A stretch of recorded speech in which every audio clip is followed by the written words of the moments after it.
first of all, I would like to introduce myself and Simon. My name is Emilio de la Bruna. I'm a principal at Officio.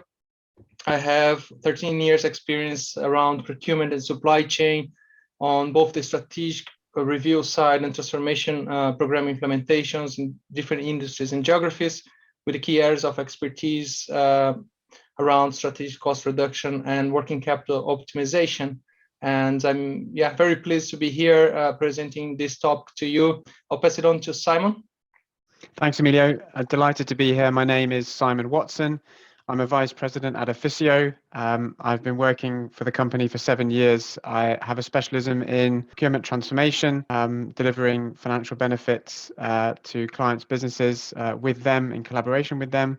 So we're just going to spend less than a minute introducing Officio to those of you who don't know who we are. It's mainly just to credentialize ourselves and give some reassurance that we have a sufficient experience here to run a webinar on the topic.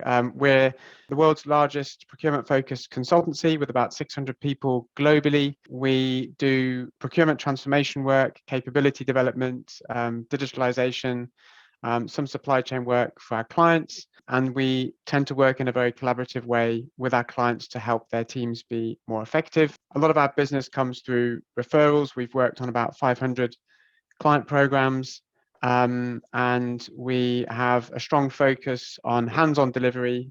Those of you who have worked with us hopefully would vouch for that, and a partnership approach with our clients. We've done a number of projects and engagements where in-year savings has been a priority.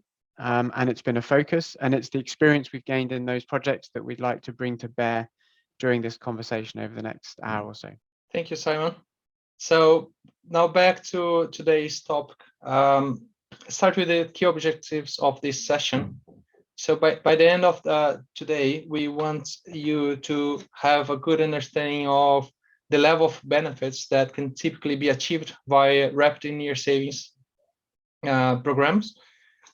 We want to discuss what are the core levers that can be deployed in such type of initiatives, what are typical pitfalls to avoid, and what works well in general.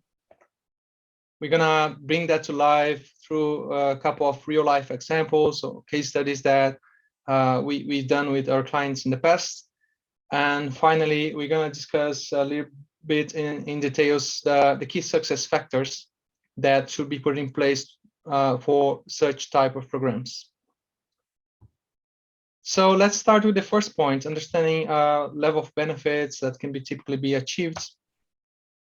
That I think the first point to consider is what is actually addressable in year. So from our experience, for every, let's say, $1 billion spent that you have in scope, about 2/3 of it is addressable in year, and the other third is not really addressable, and that could be for several reasons. Could be, contract that has just been signed, could be a capex project that's coming to an end, or it could be spend related to critical regulatory related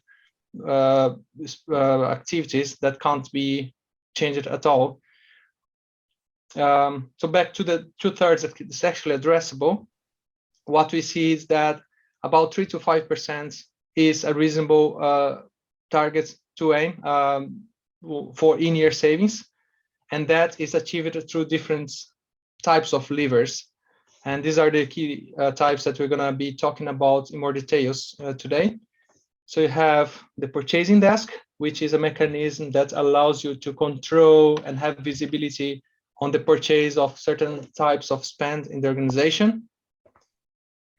You have the demand-related levers, which are connected to the better controlling and increasing or decreasing, in this case, the consumption of materials and services in the organization.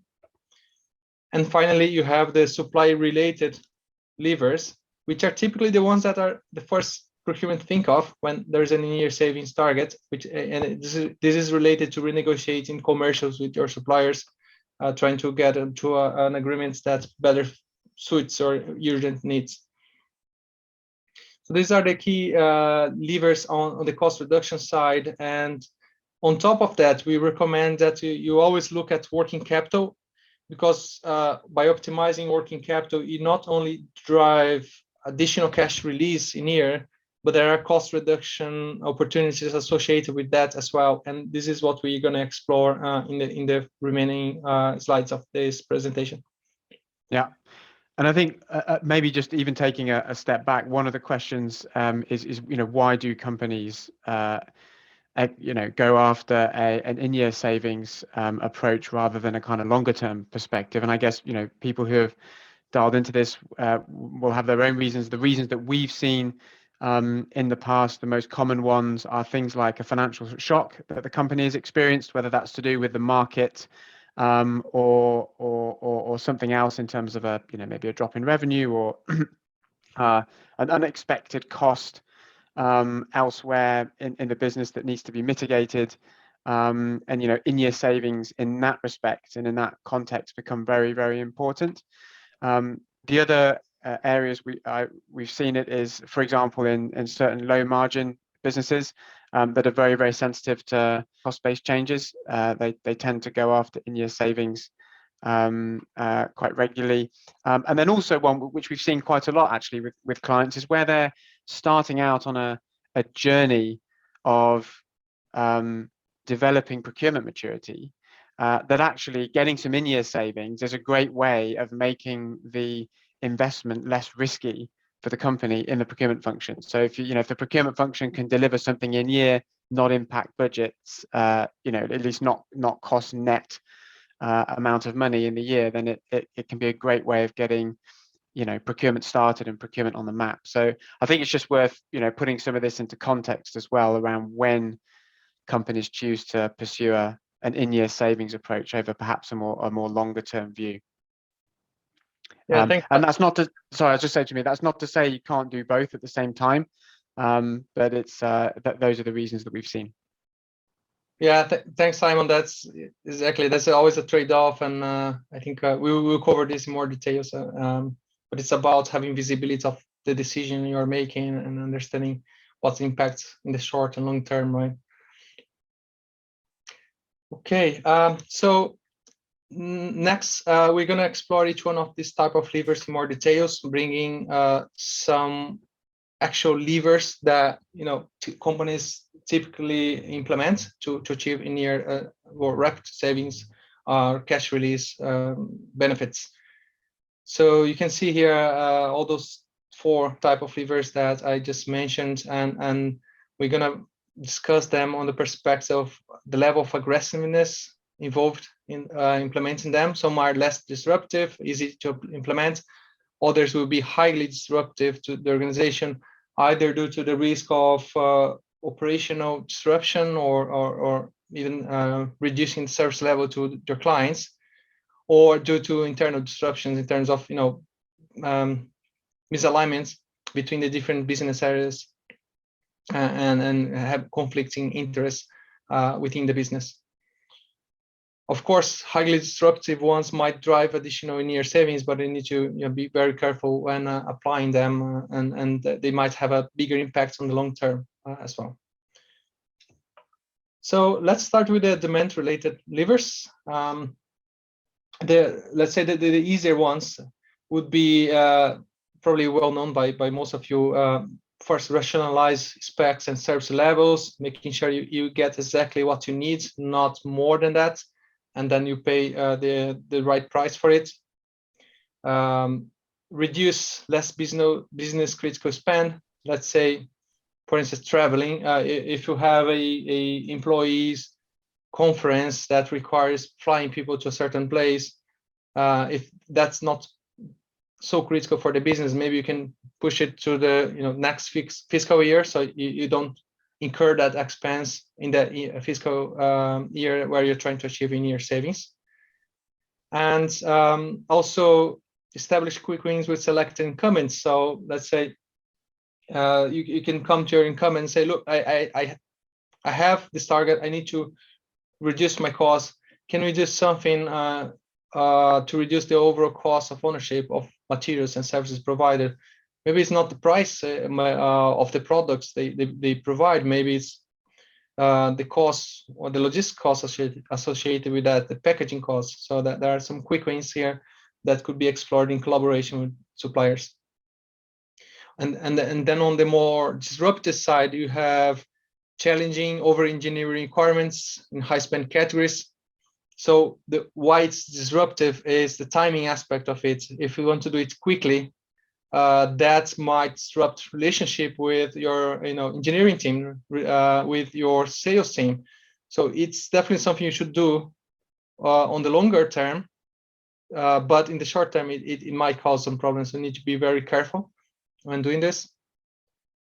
Also, another one is delaying non-essential projects and investments. For instance, an example of something we've done in the past is helping a bank to understand how they could use furloughing consultants to reduce the in-year costs by delaying some projects that were, let's say, growth related, not regulatory related. So that it's a tool you can use. Of course, it might affect you in the longer term, so need to be wisely implemented.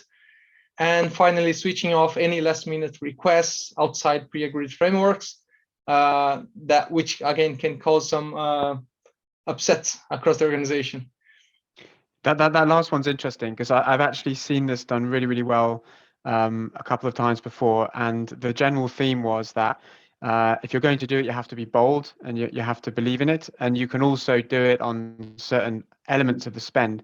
So where I've seen it done really well is where they decided to do it on the kind of lower value spend areas. The company was, as it says there, switching off requests under a certain level as they came in. They had a process to go through which allowed those requests to be reactivated. They had a very efficient process to do that, but actually only about 50% or even less, 40 to 50% ended up being reactivated. So the saving there was much larger than they were expecting. If you think about it, that's quite a lot of requests to be permanently cancelled for an in-year savings drive. So that one in particular is sometimes not quite as disruptive as it can be if you choose the right areas of spend and have a good process in place to support it. Makes sense. Okay, so then let's switch to the other type of lever, which is the purchasing desk. So the purchasing desk is pretty much a process and organization structure that you put in place to control purchasing requests, purchasing orders for specific types of products. For instance, we can have a purchasing desk for IT equipment, IT software, and that and consolidate the demand across your global organization into this team. So, but only doing this is not enough to drive savings per se, because you could be just looking to make it more efficiently, quicker for our stakeholders. So to make sure you drive in your savings, there are additional levers that you want to put in place. For instance, setting up a cost control tower governance that can stop, delay, or rechannel selected purchase requests.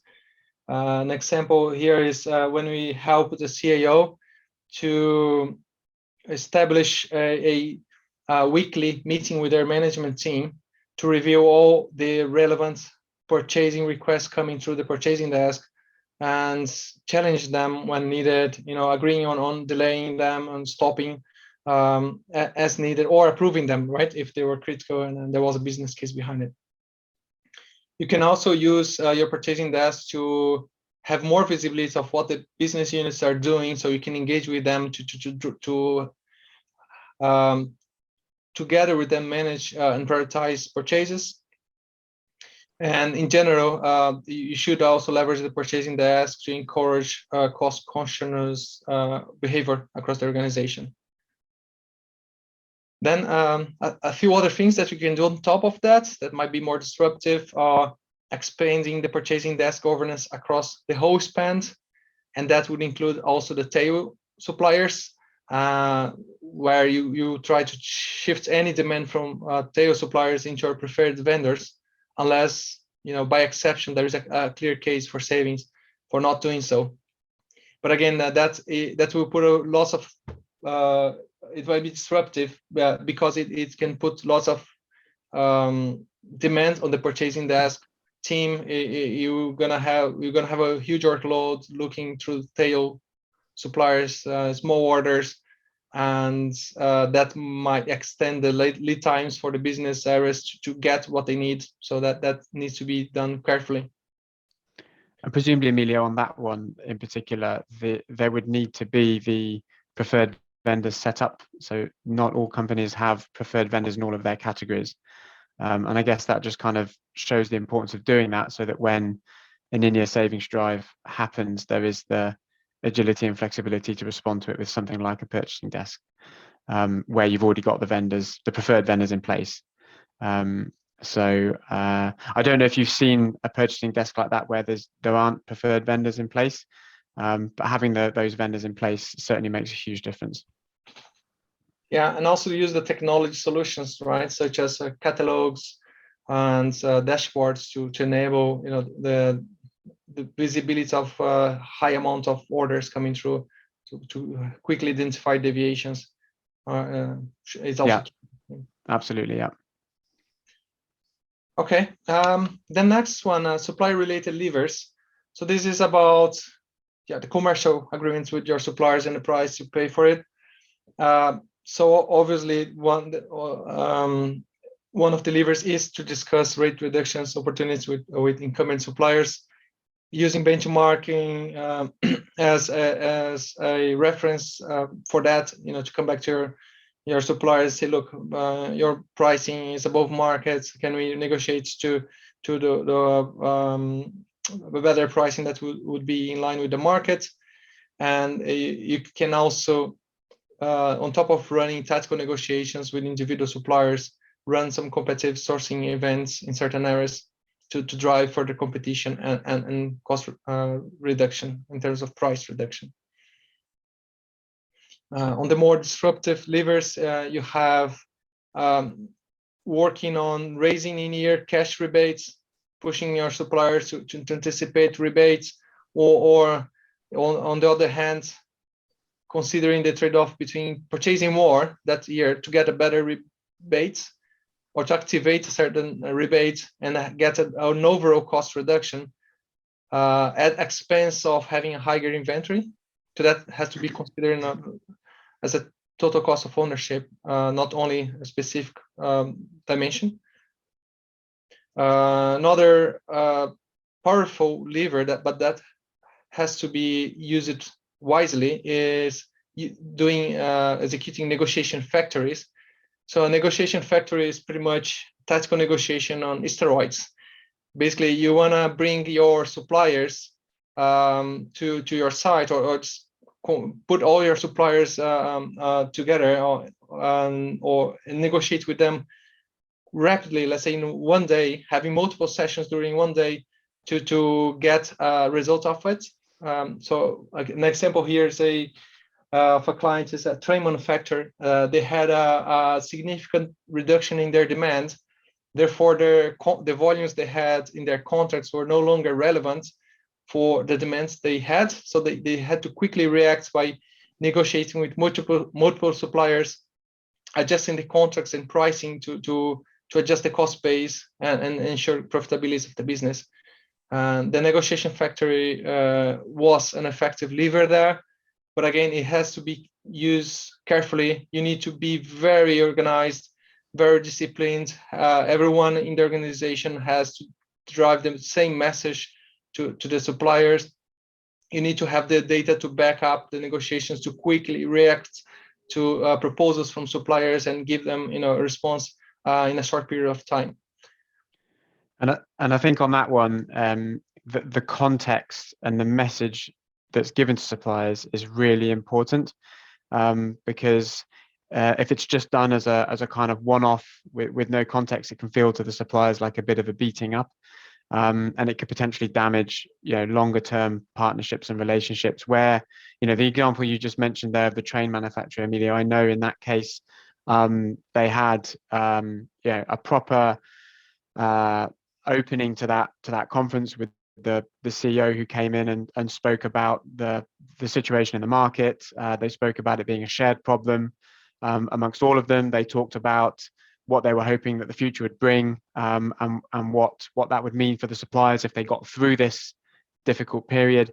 And it kind of created a sense of, we're kind of in this together, as opposed to, the company saying, right, we're in trouble, but we need your help, and you're the ones who are going to have to suffer to keep us alive. It was very much a kind of collaborative message, and I think that got the most out of that type of lever. You are right, that one needs to be used extra carefully, and in the context of the longer term survival of supplier partnerships. Right. Yeah, and the last lever is doing some auditing on invoices processed over the last few years, to understand if there were duplicated invoices, wrong values invoiced, which could be the case, and it often happens, especially if you are a global organization with multiple BUs. You might be surprised of what you find out when you do this. And then once you've identified those, you could reclaim any overcharges. Good. So this is the supply-related group of levers. And then the last one on working capital. So this is about cash release, right? Key points you can do first, make sure you don't have payment term leakage, which means you contract certain payment terms with your supplier, and then what you actually end up paying them is a different payment terms, because, for instance, the system hasn't been updated according to what has been agreed with the supplier, or you're just paying suppliers too early. We don't advocate to pay suppliers late, never, just pay on time. But very often suppliers are paid too early for several reasons. Could be just to avoid any risk of delaying payments, of getting complaints from suppliers or internal stakeholders, or could be issues with the system and the process that act as a blocker in terms of paying on time. Also, consolidating invoice batches can help releasing cash and also reducing the internal costs to process those invoices.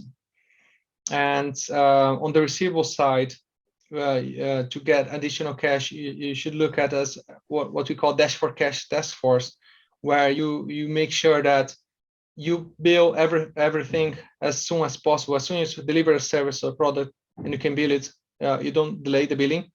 And then you proactively collect the cash, especially from the high risk clients that are more relevant to your revenue. And then some more difficult type of levers involve optimizing the stock levels. So the idea here is you calculate what would be your target stock level to keep your operations running without any issues at the service level you want. Whatever is on top of the target, we call it excess stock, and you work on a plan to consume this excess stock before you buy more items. So that means that you're gonna buy less in year and also release cash, and actually you're gonna just operate with a better overall cash working capital position. Then you can also look at how you calculate your payment dates towards our suppliers. So for instance, sometimes you get an invoice from your supplier right after they ship their goods, but the goods might take 2 weeks to arrive, and you still pay them based on the invoice receipt date, when you could actually pay them based on the goods receipt date, not the supplier invoice date. So some countries allow that by law, some others won't. So you need to be careful on how to apply it, but it could be used. And the final one is extending payment terms with suppliers. Here we suggest that you need to be careful. You shouldn't just tell all of your suppliers, now I'm going to pay you in 90 days, because it might disrupt your operations. your relationship with your suppliers and might affect you in the longer term, including your credit rating. So here it should be wise understanding which suppliers are going to approach and how you're going to approach them, and using some market intelligence to understand what is a reasonable level of payment terms depending on its supplier sectors. Emilio, I know we're going to get on to talk about a possible kind of phasing and plan on the next slide, but just what's your view on what companies tend to do by default? So when they go for an in-year savings program, have you got a view on which of these four, demand related, purchasing desk, supply related, working capital, which are the ones that they go for by default and kind of more comfortably? Yeah, from experience, I think the typical ones on the procurement side is coming to the suppliers, coming back to the suppliers and negotiating reduced pricing with them, trying to get discounts without really thinking of about a strategy or an overall approach on how to do that. Yeah. On the demand side, it's very typical to see travel bans, reduction of printing, let's say, or stop printing in color, and things such as furloughs as well. These are very typical action points. On the purchasing desk, you need to have a purchasing desk, right? So it's not something you can do from day to another. Yeah. Cool. And any other items on your view that would be? I agree. I see companies going mainly for the supply related ones initially, because I think it's probably feels easier. As we discussed, there are some sensitivities, and it can be a very effective lever. There's nothing wrong with doing that, but it needs to be done in the right way that doesn't jeopardize future partnership. I think the purchasing desk is extremely effective, but it has to be done really well, and that can be quite a lot of effort. It's a new process. It's potentially repurposing resources. All right. Okay. Thanks, Simon.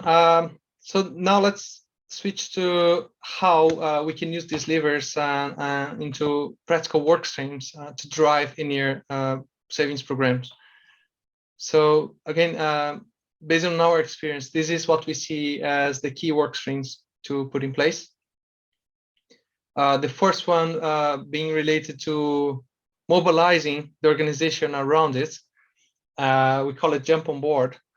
So basically here you're looking to accelerate and maximize the current initiatives, so that you want to make sure that you have the right resources in place, the right capacity, so people can deliver it on deliver the savings and the timing you need, which means quickly. And also you should look at whether there are more initiatives for in-year delivery that haven't been considered yet. So revisiting your pipeline, trying to bring some more ideas and put an action plan behind it, and the resources, of course. Then we have the demand side that should be probably the first point to start being addressed once you define you want to go for in-year savings and you have a problem that you need to address it. And that involves looking at specifications and service levels in areas such as facilities management, software renewals, and user hardware. For instance, on a facilities management, this is all about things such as, how often do I want my toilets to be cleaned, or my office to be cleaned, or on the end user hardware side is, am I sure I'm buying the right hardware for the type of users I have? Am I buying like two high spec laptops for someone that is going to use pretty much Office 365 tools? So that's something you can do quickly and should be implemented quickly to reduce demand.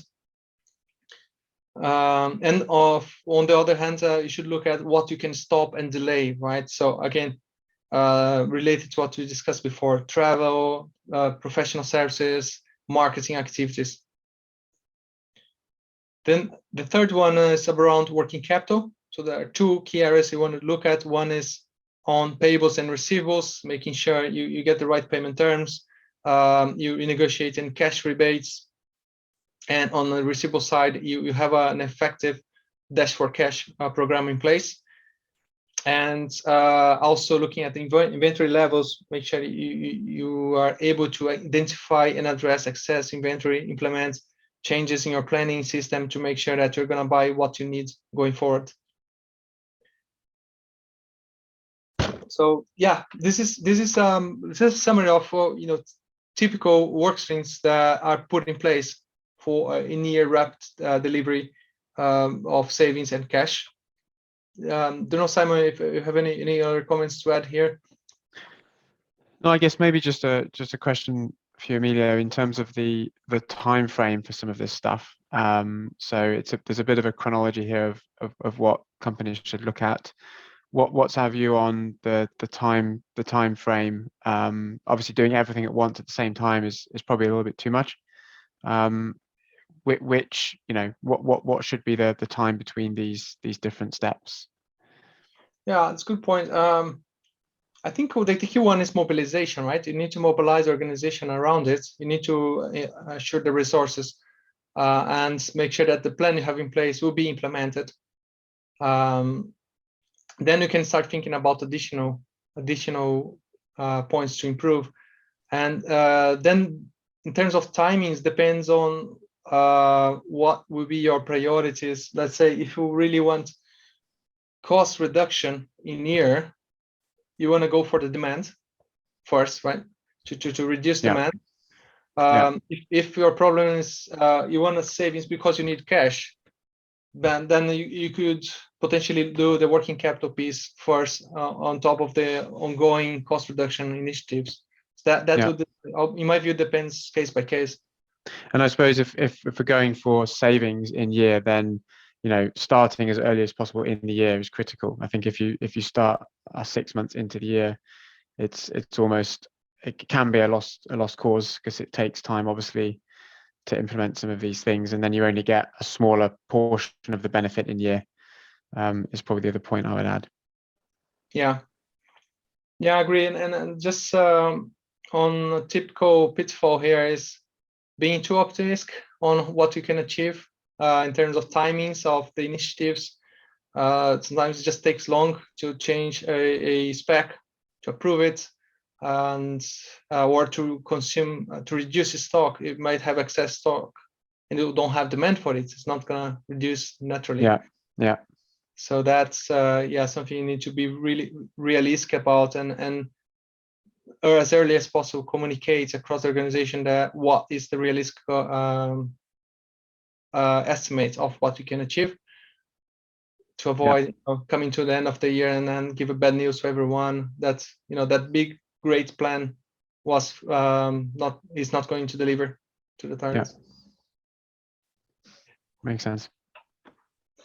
Okay, now the idea is to go through a couple of case studies where we help businesses to deliver in-year savings and cash. So I'm gonna go through each one of them, and then Simon, as usual, feel free to make questions, bring additional comments.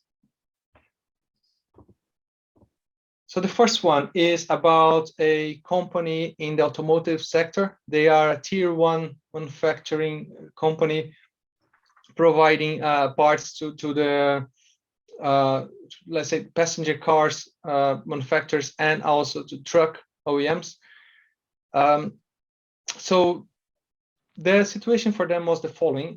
Basically, they were growing through acquisition, and as part of the plan to bring additional funding for new acquisition, they had an in-year savings target that they want to achieve, and that was 3% of the cost base as part of an overall 10% savings reduction. So in the longer term, they wanted to reduce the cost by 10%, but that 3% of this should be happening in year.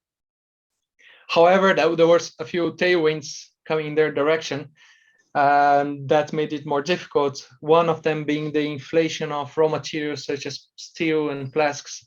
As most of you might know in the audience, that this is something that's been affecting business for the whole year, last year and this year. And basically it means, when the price is high, there's only little you can do in terms of how much you're going to pay for it, because they're commodities and there's a market price. On top of that, as pretty much every company in the automotive sector, you might have very long transition periods when you are planning to change parts, change any specs in the parts. They call it the PPAP process, production parts approval process, and can take up to 18 months, if not longer. So achieving year savings, making a change in a spec is pretty much out of the cards you can use. So the key points of the approach that helped them to actually get some of the near savings was, first, when executing competitive tenders, making sure the decision making was always considering the trade-off between keeping incumbents to achieve maybe small in-year savings versus introducing new suppliers that would drive higher savings in the longer term. So let's say you have an incumbent that came back to you with a bid with a 2% discount on some parts versus a new supplier that maybe has a different production technology, would deliver that 10% price reduction, but within 2 years. That these decisions are hard to be taken, but then this is the role for the C-level, and they need to have visibility on what's the trade-off between the two to take the best decision. So that was something that was put in place as part of the initiative to maximize in-year savings without affecting the long run for the business. Second important point was collaborating with incumbents. There were some incumbents that were pretty competitive, so they're not really delivering any savings, and there was no other player in the market that could do so. And main reason in the automotive sector is because you have these suppliers that you establish long-term relationship with, right? So you've been improving processes with them for years and years and getting out every piece of opportunity to reduce costs.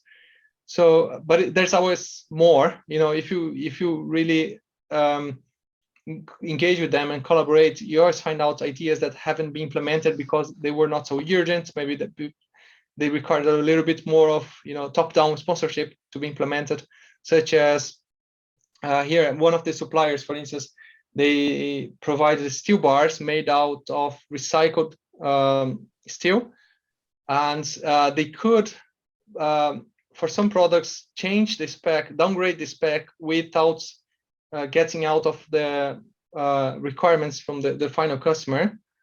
And by that changing that spec, they would actually reduce the production waste as well. So, and that hasn't been implemented because the engineering team wanted to have the certain type of spec.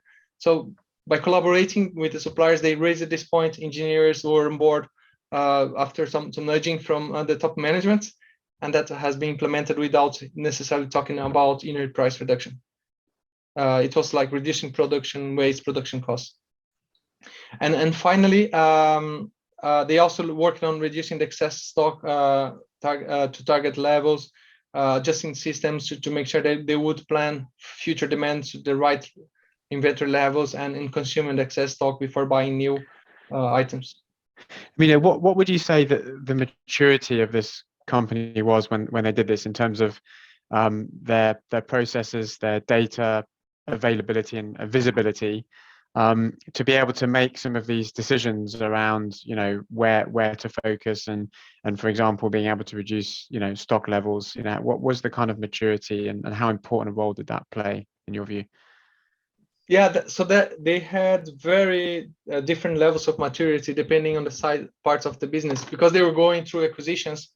They would have parts of the business that were very mature with a very good control, talks of the information, the commercial information they had with suppliers, and they have been working with continuous improvements programs with their suppliers.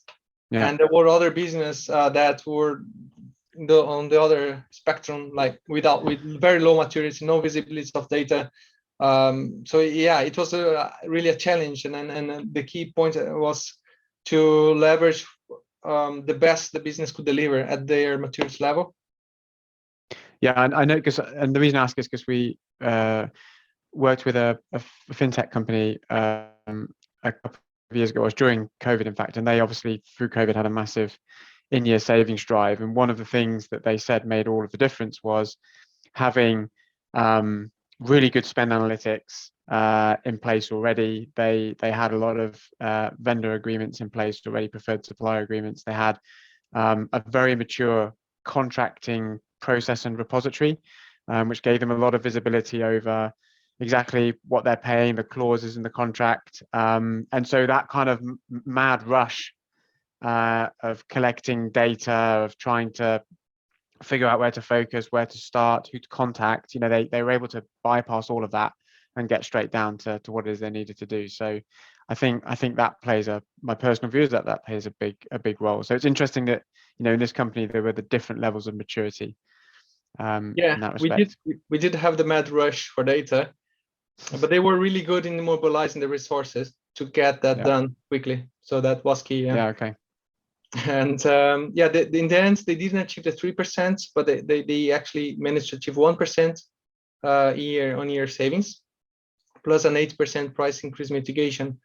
But still, that played very positively with their investors, because the investors clearly knew what was happening in the market, and then they saw that actually, whilst they were still achieving in-year savings, other investor business were increasing their costs. So they put that into perspective, and that played very well for them. So the mad rush was worth it. Well, yeah, it was. Took a while, but they were happy in the end. The other case study is about cash release. So this is a leading European packaging company. They had a target to release 2.5 million euros in cash in year. The complications around it is that they had more than 30 locations across Europe and very little alignment between them. So each location would have their own payment process, their own payment terms policy. And as a result of it, we had found a lot of leakage from when comparing contracted payment terms with suppliers versus what has been implemented by each business unit. And that was mainly due to lack of, let's say, structured communication between procurement and the local finance teams when implementing the contracts.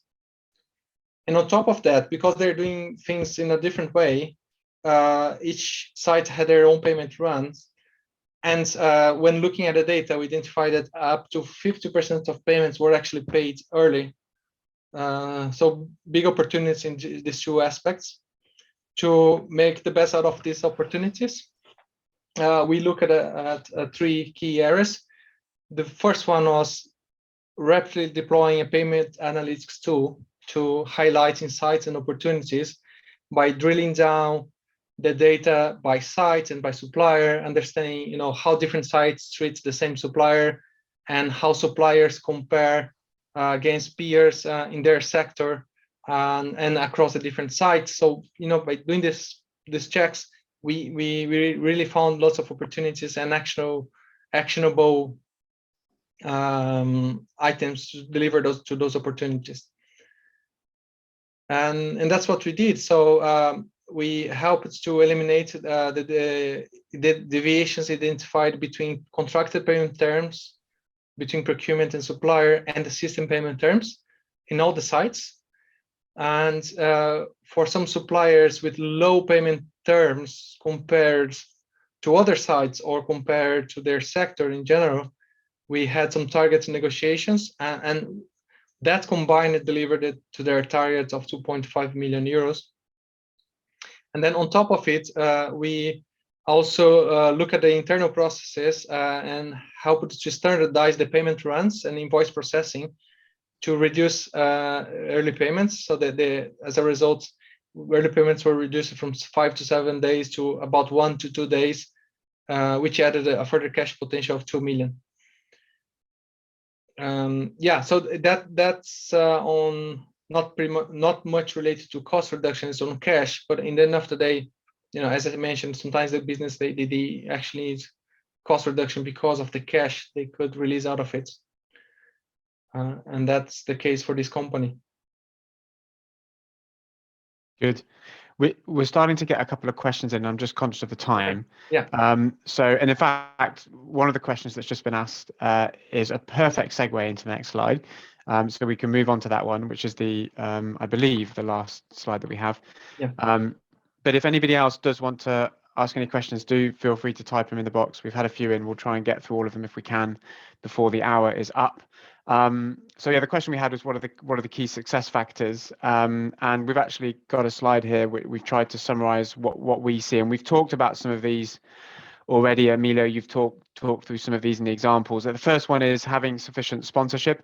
So in-year savings drive, if it's really going to work, needs the whole company pulling together in the same direction. And so having a sponsorship from either the CEO, the CFO, or another C-suite member is really key.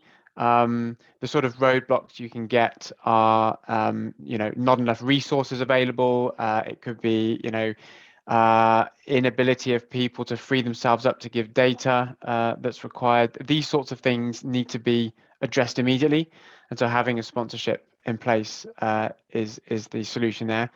The second one is stakeholder engagement, and this is important in almost anything that happens in a business, but it's no different in in-year savings. It cannot be done in a silo. It just cannot be done as a paper exercise. Budget holders need to be aligned. People need to be committed to targets. They need to own their own targets. I think procurement can play a central role in PMOing it, providing the drumbeat, providing the data, but ultimately the business needs to own it. So engaging the stakeholders is key. One that we also talked about was technology leverage, and being able to rely on something like a spend analytics tool or a contract repository or other tools and software that allow you to kind of really crunch through the data that you need to derive the kind of insights you need as well is key. If this is not in place already, then it's almost kind of too late. It kind of needs to be in place already, which is why it's so important, we think, obviously, for companies to invest in their procurement infrastructure. Fourthly, sort of having the kind of SWOT mentality, it really helps here. Setting this up as a program, having a regular kind of drumbeat, having a team that's dedicated to facilitating this, and it also can help collaboration between the different business areas. So we think that that's a good one. And then finally, benefits tracking and governance. Being able to report back on a regular basis against plan, against target, giving visibility to the sponsorship, to the rest of the business, it helps to keep momentum. So I think these kind of success factors are success factors we'd attach to quite a few different types of procurement initiatives, but when it comes to in-year savings, these are really, really key. I don't know if you have any to add, Emilio, but those are the ones that obviously we've seen over the last few years. Yeah, no, that's great, Simon, and I think that's another question which is related a little bit related to these critical success factors, which is okay. How do I avoid being the situation in the next year where we are? How can the business be better prepared to achieve the planned in-year savings and target in the future, right? So it comes down a lot to benefits tracking and governance, right? So once you establish that, you should have a mechanism to help improving your planning, understanding the root causes of the why you haven't achieved, planning it better for the next budget cycle. Yeah. So I think that's one of the points that covers that question. And on top of that is I would add engaging with procurement early. So the business should, when defining budgets, they should engage with procurement and supply chain to define budgets that are to a sufficient level of details. Let's say you want to know what volume you're buying at which price, instead of just saying I'm going to buy the same as last year plus 5%. So you can efficiently track any deviations. Are you buying less, or are you buying at a more expensive pricing? And then you take the appropriate actions to that on the governance piece. Yeah, exactly. We've got just over 6 minutes to go. So, Amelia, we had a couple of questions. I'd ask you at least one. So somebody just said, in terms of the stakeholder engagement piece, what are your tips on how to influence or bring business stakeholders on board that are not aligned to short-term savings targets? Yeah, that's a good one. I can start with that. Maybe if you can add some other points on that.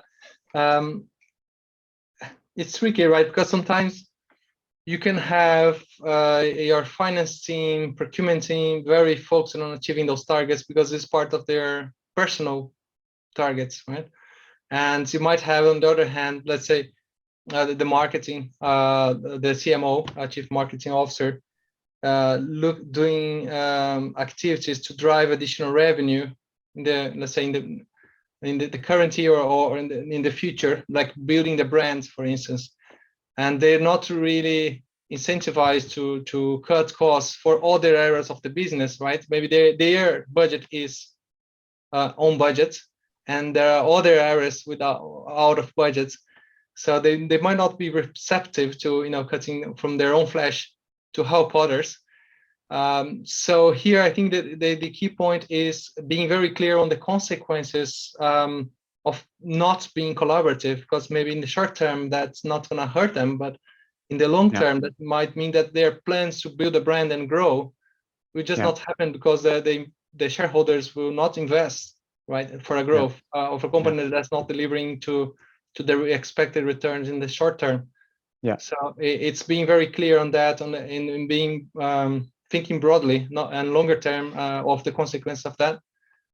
I agree, and I also think that linked to that, and it's one of these success factors that we talked about, setting the thing up as a program helps immensely with that, because you can align people around the terms of reference, around a target, and with that kind of sponsorship that comes with a program, as you say, it then becomes a cross-functional effort with a wider program team, rather than it just being viewed as an exercise that's done in a silo by procurement or whoever else. So it helps hugely in that respect, in my view, having a kind of program mentality. But I think, like with all of these initiatives, having a certain level of empathy with other people's position, and being able to align, sort of in a way talk their language. So whilst the language of that they hear might be one of, in-year cost reductions and savings, actually there might be a better way of talking about it, which resonates more with some stakeholders about long-term business survival, or building deeper relationships with suppliers, or whatever that might be. Having that kind of right language and being empathetic to the the views and targets of others is key. Good. Okay. I think given that we've only got 2 minutes, I think let's leave it there. And I don't know, Amelia, if you wanted to close it off, just so we don't run over. Sure. Yeah. Thank you, Simon, and and thank you everyone for attending today's webinar. It's been great to see you. It's been a pleasure to share this experience with you. And just a couple of points. Once you leave today's webinar, you'll be directed to a survey. It would be great if we can get your feedback on your perceptions of what you learned today. How can we make it better next time? And within 1 to 2 days, you'll get a link with a recording to this webinar as well. So if you want to share it, if you want to watch certain parts of it, I hope it will be useful for that. So it will be available for you. Other than that, we leave our contact details here in this slide, and thanks for joining us again. Enjoy the rest of the day. Thanks a lot, Simon. Thanks, Emilio. Bye-bye.